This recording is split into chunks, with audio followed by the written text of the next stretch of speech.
दोस्तों, इंसान अगर सामाजिक जीवन में है और उसकी बातें मीडिया में चर्चा का विषय बन सकती हैं, तो ऐसे लोगों को बहुत सोच समझकर बोलना चाहिए। क्योंकि जब आप पब्लिक में बात कर रहे होते हैं या मीडिया से बात कर रहे हैं, तो आपके विचारों को, आपकी सोच को ऑब्जर्व किया जाएगा। और खासकर तब जब आप किसी बड़ी पोस्ट पर बैठे हों।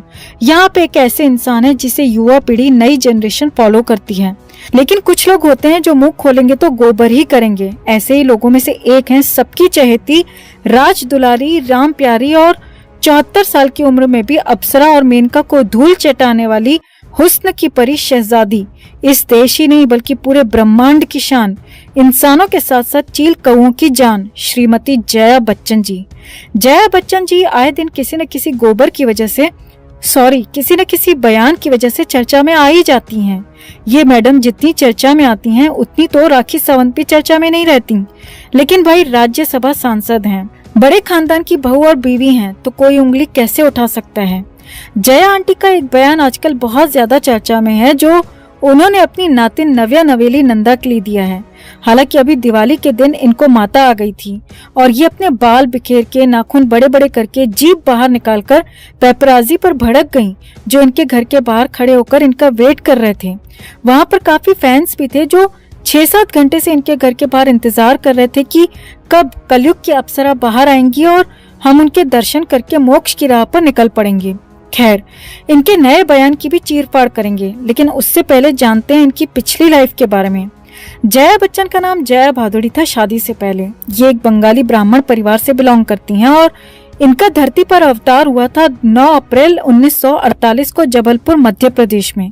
पिता का नाम तरुण कुमार, जो कि एक लेखक, जर्नलिस्ट और पोएट थे। माँ का नाम इंदिरा भादुड़ी था। एक बहन भी थी जिनका नाम था रीटा वर्मा। था नहीं है। स्कूलिंग भोपाल के कॉन्वेंट स्कूल से पूरी की है। 12th क्लास के बाद पुणे एक्टिंग स्कूल से एक्टिंग डिप्लोमा किया और फिर फिल्मों में ट्राई करने लगी। हालांकि 15 साल की छोटी सी एज में जया ने एक बंगाली फिल्म में चाइल्ड आर्टिस्ट के रूप में काम किया था। लेकिन लीड रोल में पहली फिल्म थी गुड्डी। गुड्डी एक सक्सेस मूवी थी और इसमें धर्मेंद्र इनके साथ लीड रोल में थे। पहली फिल्म में जया के साथ में सुमित भांजा नाम का एक बंगाली एक्टर भी काम कर रहा था, तो जया का नाम उनके साथ में जोड़ा गया और ये चर्चा थी कि दोनों की वायरिंग इंटरकनेक्ट हो गई थी। लेकिन ये चर्चा बहुत ज्यादा दिन तक नहीं चल पाई और जल्दी ये दोनों अलग हो गए। गुड्डी के बाद बंगाली फिल्म में काम किया, तो उसके बाद एक और हिंदी फिल्म में काम किया जिसका नाम था उपहार। उपहार भी एक कामयाब मूवी थी। डेब्यू साल 1971 में गुड्डी और उपहार जैसी सक्सेसफुल मूवीज देने के बाद 2 बंगाली फिल्मों में भी काम किया। इसके बाद फिल्मी करियर चल निकला, क्योंकि पहले साल में 4 फिल्में और चारों की चारों अच्छी गई थीं और 1972 में इसी वजह से इनकी 11 फिल्में आईं। 11 फिल्मों में लगातार काम किया। उसी दौरान जया और अमिताभ बच्चन के बीच में खिचड़ी पकनी शुरू हो गई। हालांकि इन दोनों की पहली मुलाकात हुई थी पुणे के एक्टिंग स्कूल में। जिस समय जया बच्चन एक्टिंग सीख रही थी, उस समय अमिताभ दर दर की ठोकरें खा रहे थे बॉलीवुड में, यानी वो अपना करियर बनाने की कोशिश कर रहे थे। लेकिन उस समय इनका अफेयर शुरू नहीं हुआ था। फिल्म जंजीर के समय इनका अफेयर शुरू हुआ, तो उसी साल 1973 में ही अमिताभ और जया बच्चन ने शादी कर ली। शादी के बाद जया बच्चन ने बहुत ज्यादा नई फिल्में साइन नहीं की, क्योंकि अमिताभ ने एक्टिंग छोड़ने की शर्त पर ही शादी की थी। हालांकि शादी के बाद गिनी चुनी फिल्मों में काम किया, जिनमें ज्यादातर फिल्में पहले से साइन की हुई थीं और जो बाद की फिल्में थी उनमें भी ज्यादातर अमिताभ के साथ की फिल्में थीं। शादी के बाद साल 1979 में फिल्म नौकर की शूटिंग के दौरान जया बच्चन और संजीव कुमार के नाम की चर्चा हुई और कहा जाता है कि ये दोनों कथित रूप से रिलेशनशिप में थे, लेकिन संजीव कुमार ने खुद ही इन खबरों को डिनाई कर दिया था। खैर, इसके बाद अमिताभ बच्चन एक बड़ा नाम बनते चले गए और जया बच्चन अपने आप को एक्टिंग की देवी समझने लगी। बीच में कुछ साल घर परिवार में बीते, तो उसके बाद पॉलिटिक्स ज्वाइन कर ली। साल 2004 से अब तक 4 बार राज्यसभा सांसद रह चुकी हैं मुलायम सिंह यादव की समाजवादी पार्टी से। 2018 से अभी भी ये एमपी हैं। लेकिन एमपी रहते हुए मैडम ने आज तक कौन सा तीर मारा है कुछ भी नहीं पता। बस आए दिन कोई न कोई बयान देती रहती हैं, उस पर विवाद होता रहता है, फिर 2-4 महीने को ये गायब हो जाती हैं। लेकिन काम क्या किया है कुछ नहीं पता। इनके बारे में कहा जाता है कि ये महिलाओं के लिए कई सालों से लगातार काम कर रही हैं, लेकिन काम किया क्या वो हमें गूगल पर भी खोजने से नहीं मिला। ये अपने आप को फेमिनिस्ट की अम्मा समझती हैं। अम्मा छोड़ो, दादी अम्मा समझती हैं।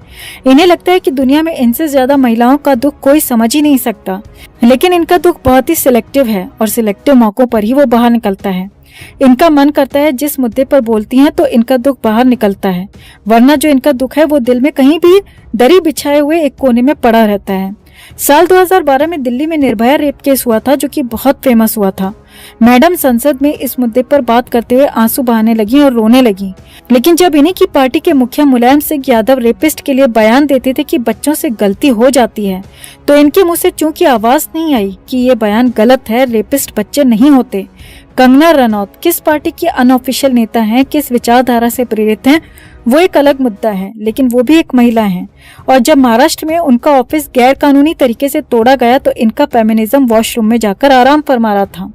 लेकिन इनके खुद के गटरवुड को जब नशेड़ी और अय्याशी का अड्डा कहा जाता है तो ये ऐसे बिलबिला जाती हैं जैसे सांप के फन पर किसी ने पैर रख दिया हो। नशेड़ी बॉलीवुड को नशेड़ी कहने भर से इनकी थाली में छेद हो जाता है, वो थाली जिसमें 72 छेद पहले से ही हुए पड़े थे।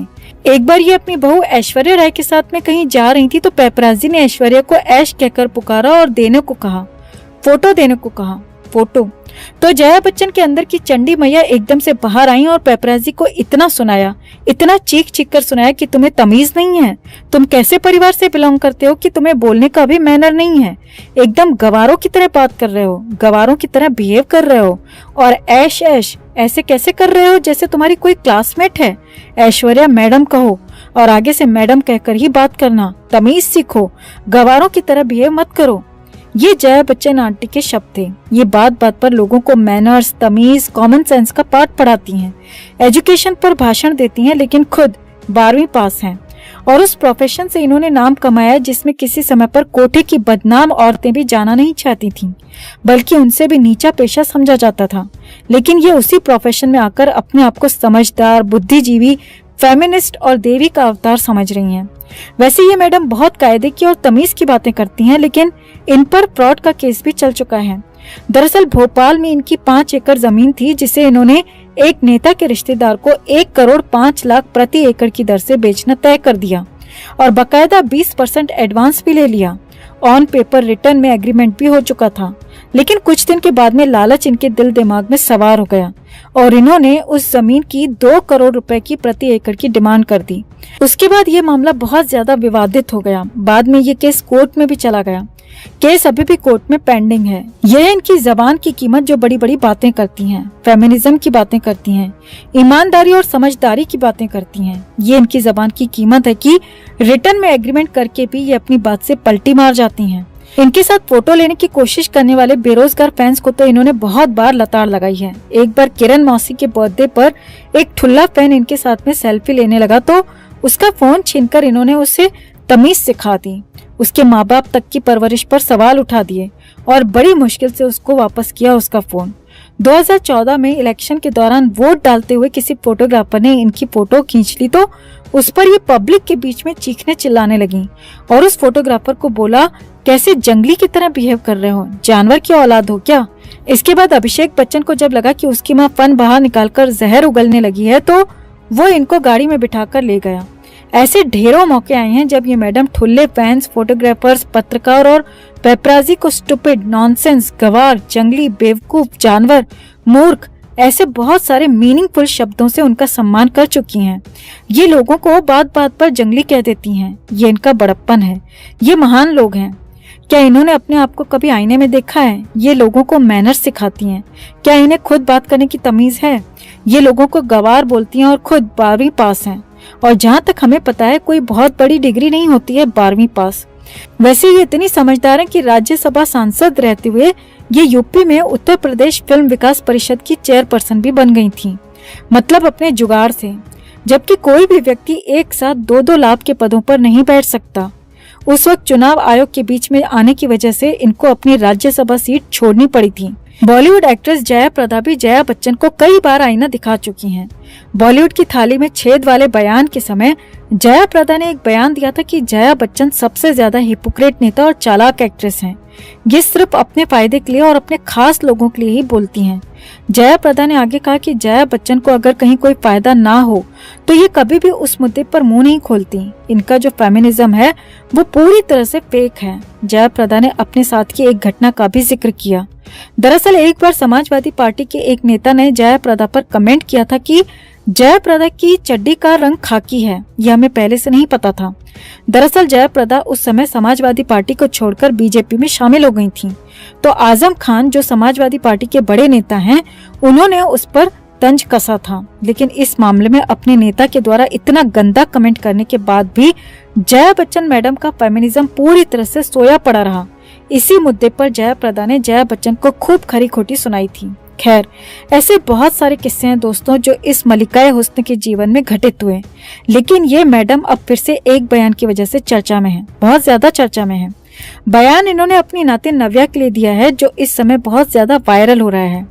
Jaya Bachchan ji, the greatest feminist of this world as well as of Mars and Jupiter, अपनी नातिन नव्या से उसके पॉडकास्ट पर बात कर रही थी। जया बच्चन ने कहा कि रिलेशनशिप के लिए नारियल फुड़वाना बहुत जरूरी है भाई। अगर आपको किसी से रिश्ता है तो अपना नारियल जरूर तोड़वाओ, क्योंकि बिना नारियल तोड़े, बिना नारियल फोड़े रिलेशनशिप में प्यार नहीं बढ़ता। और अगर नारियल टाइम से ना टूटे फूटे तो रिश्ता लंबा भी नहीं चलता और ना ही रिश्ते में अट्रैक्शन रहता है। इतना ही नहीं, उन्होंने आगे कहा कि लड़कियों को ये एक्सपेरिमेंट लगातार करते रहना चाहिए, लगातार करते रहना चाहिए जब तक संतुष्ट न हो जाओ, और जब संतुष्ट हो जाओ तभी शादी करनी चाहिए। जया मैडम ने आगे एडवाइस दी कि रिश्ते के लिए फिल्टर चेंज कराने सबसे जरूरी है, क्योंकि सिर्फ प्यार, फ्रेश एयर और एडजस्टमेंट के सहारे रिश्ता नहीं चलता, फीलिंग्स के सहारे रिश्ता नहीं चलता। रिश्ते को लंबा चलाना है तो चूहे को बिल में एंट्री देनी पड़ेगी, तभी रिश्ता आगे चल पाएगा। यही नहीं, आगे कहा कि अगर तुम बिना शादी के माँ बनती हो तो मुझे खुशी होगी, इससे मुझे कोई दिक्कत नहीं है। कहाँ जा रहे हो आप लोग, सुनो अभी। यंग जनरेशन के लिए मैडम ने संस्कारी पढ़ी लिखी हुस्न की परी फेमिनिस्ट जया बच्चन जी ने यंग जनरेशन के लिए रिलेशनशिप एडवाइस दी है। उन्होंने कहा कि यंग जनरेशन में इमोशंस और रोमांस की कमी है। उन्हें अपने पार्टनर के साथ में समय समय पर ऑयल चेंज करते रहना चाहिए। जितना ज्यादा रोमांस होगा उतना ही रिश्ता मजबूत होगा। मतलब फिल्टर जितने ज्यादा चेंज होंगे रिश्ता उतना ज्यादा मजबूत होगा। वैसे जया आंटी, पता नहीं आप एडवाइस दे रही हैं या अपने दबे हुए अरमानों की भड़ास निकाल रही हैं। लेकिन जया आंटी जी, किसने कह दिया कि यंग जनरेशन में रोमांस की कमी है और ये ऑयल चेंज नहीं करते? अरे मैडम जी, ओयो रूम जैसी सर्विस कुछ ही सालों में हजारों करोड़ की कंपनी बन गई। कारण पता है आपको? गूगल चेक करो, पता चल जाएगा। यहाँ बस दिमाग की कटोरी में जो थोड़ा सा विचार आया वो आपने बाहर निकालकर गोबर में कन्वर्ट कर दिया। मतलब बोलने से मतलब है, उसका क्या सेंस बनता है कोई मतलब नहीं है। आज यंग जनरेशन सबसे ज्यादा गुल्लक तोड़ रही है और एक गुल्लक तोड़कर दूसरी गुल्लक खरीदने निकल पड़ती है। वो उनकी आदत में शुमार हो चुका है। इसीलिए इमोशंस में कमी आती जा रही है, इसीलिए रिश्ते कमजोर होते चले गए। और आप कह रही हैं कि ज्यादा से ज्यादा नारियल फोड़ो, ज्यादा से ज्यादा फिल्टर चेंज करो। आपके एडवाइस से सिर्फ नारियल ही फूटेंगे, बाकी आगे कोई काम नहीं होने वाला। फेमिनिज्म के नाम पर टीवी पर बैठकर गोबर करने से पहले ये लोग सस्ता नशा करके बैठते हैं। इन्हें लगता है कि ये लोग फेमस हैं तो जो ये बोलेंगे वही सच है और सब लोग उसी को फॉलो करेंगे। वैसे संस्कारी आंटी तमीज, तहजीब, एजुकेशन और संस्कार की बकैती करती रहती हैं और ज्ञान दे रही हैं कि बिना शादी के अपना बोनट सभी के लिए खोल दो और जो पसंद आए उससे बिना शादी के अंडा निकाल दो। क्या ये इंडियन कल्चर है दोस्तों? क्या ये फेमिनिज्म होता है? क्या ये एक नेता और सम्मानित महिला का बयान है? नाचने गाने वाले संस्कारों की बात करेंगे तो एजेंडा ही चलाएंगे, उससे ज्यादा इनसे कोई उम्मीद ही नहीं की जा सकती। जया बच्चन की इस संस्कार भरी कहानी में अभी के लिए बस इतना ही। तो जया बच्चन के उच्च विचारों पर आपका क्या कहना है? कमेंट में इसे लेकर आप भी अपनी बात, अपनी राय जरूर रखें और वीडियो को लाइक और शेयर कर अपना प्यार और सपोर्ट भी जरूर दिखाएं।